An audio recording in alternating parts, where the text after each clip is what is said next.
Good morning, everyone. Thank you for joining today's session on advanced optimization solutions. We are here to pull back the curtain on one of the most influential tools in modern machine learning, the Atom Optimizer. The concept. If you look at the visualization on the left, you'll see a complex, rugged landscape. In deep learning, this represents our loss function. Our goal is to find the lowest point in this terrain, the global minimum, where our model's error is at its lowest. Most traditional optimizers struggle here. They either get stuck in the valleys of local minima or bounce uncontrollably across the ridges. Moving to our next core concept, let's discuss the momentum effect, which is a critical component of why the Atom Optimizer works so efficiently. The heavy ball analogy. To understand momentum, we use the heavy ball analogy shown in the image. Imagine a heavy sphere placed on a curved track. Acceleration. Just as gravity pulls a ball down a slope, momentum helps accelerate updates in directions where the gradient is consistent. Stability. This physical inertia allows the optimizer to roll right over small bumps or noise in the data that might otherwise cause a standard optimizer to stall. Damping oscillations.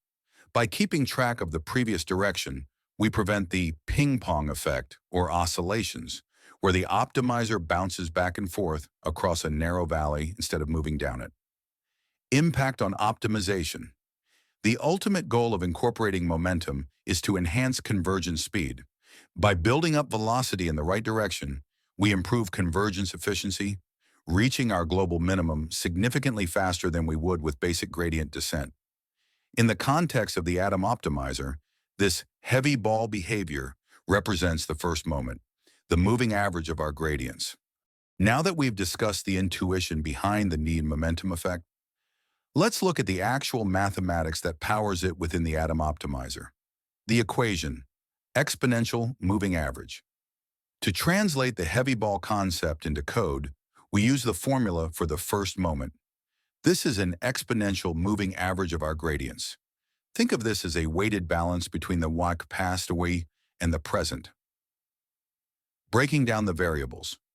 As you can see in the table, each variable plays a distinct role in how the optimizer decides to move. The gradient. This is our raw data from the current step. It acts like the immediate pull of gravity, telling us which way is downhill at this exact moment, the first moment. This is the actual momentum term. It stores the running average of all previous gradients, effectively acting as the velocity of our ball. The decay rate. This is a crucial hyperparameter, typically set to 0.9. It controls the memory of the optimizer.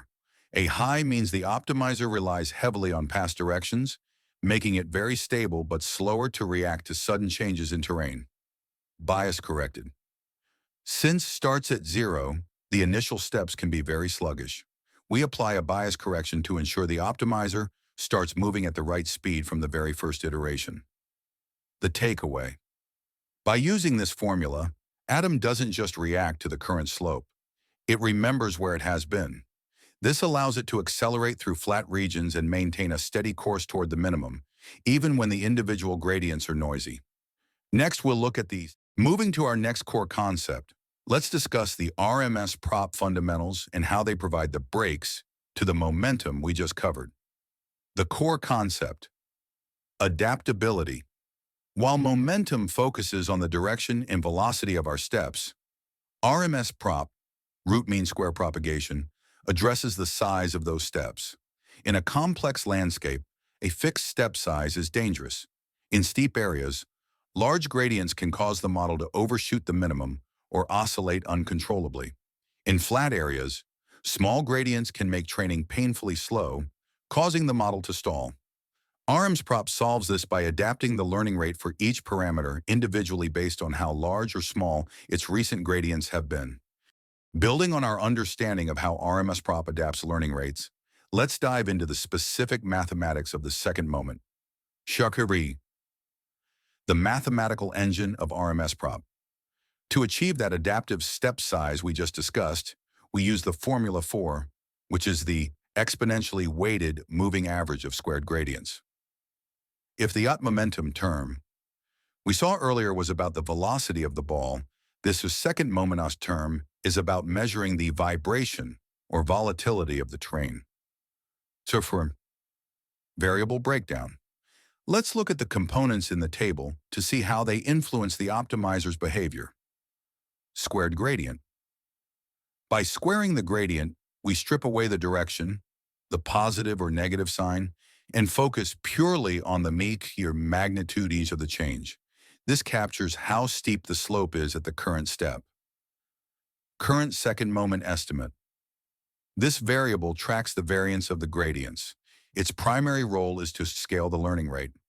If it is large, indicating steep, high variance terrain, it will lead to smaller steps to prevent overshooting. Exponential decay rate. This hyperparameter is usually set to 0.999. Because it is so close to 1, it prioritizes a very long-term history of the gradients over immediate noise. This ensures the scaling remains stable and doesn't fluctuate wildly step to step. Previous second moment. This provides the memory for the second moment, ensuring that update changes are smooth and consistent rather than erratic. Tarakum, why the square root matters. In the final atom update, which we will see shortly, we divide the learning rate by point. This acts as a normalization factor.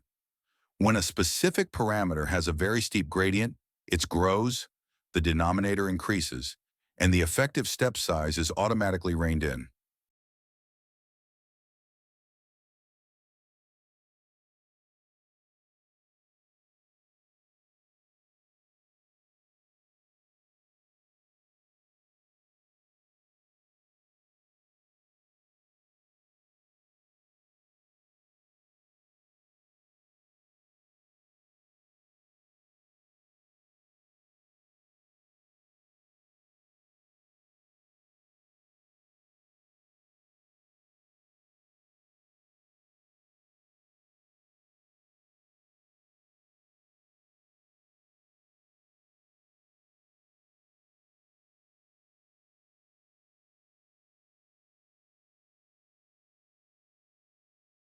Finally, we come to the master equation, where everything we've discussed so far, the direction from momentum and the scaling from RMSProp, merges into one powerful update rule.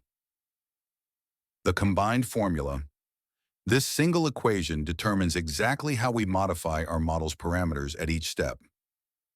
Breaking down the components. As you can see in the table, each part of this formula serves a specific mathematical purpose. First moment. This provides the direction. By using the bias-corrected momentum estimate, we ensure the optimizer moves faster in consistent directions and resists oscillating wildly. Second moment. This provides the Matsurio normalization. It acts as the adaptive scaling factor we discussed in the RMSProp section, automatically shrinking updates on steep slopes and expanding them on flat ones. Learning rate. This is our global step size, typically set to a default of our 0.001. It defines the maximum possible jump we can take. Epsilon. A tiny constant usually added to the denominator. Its only job is to provide numerical stability by preventing a division by zero error if the second moment happens to be 0. The big picture. By merging these components, Atom achieves a balanced trajectory. It doesn't just fall down the hill, it maintains a steady speed, adapts to the local terrain, and remains stable enough to reach the global minimum even in highly complex loss landscapes.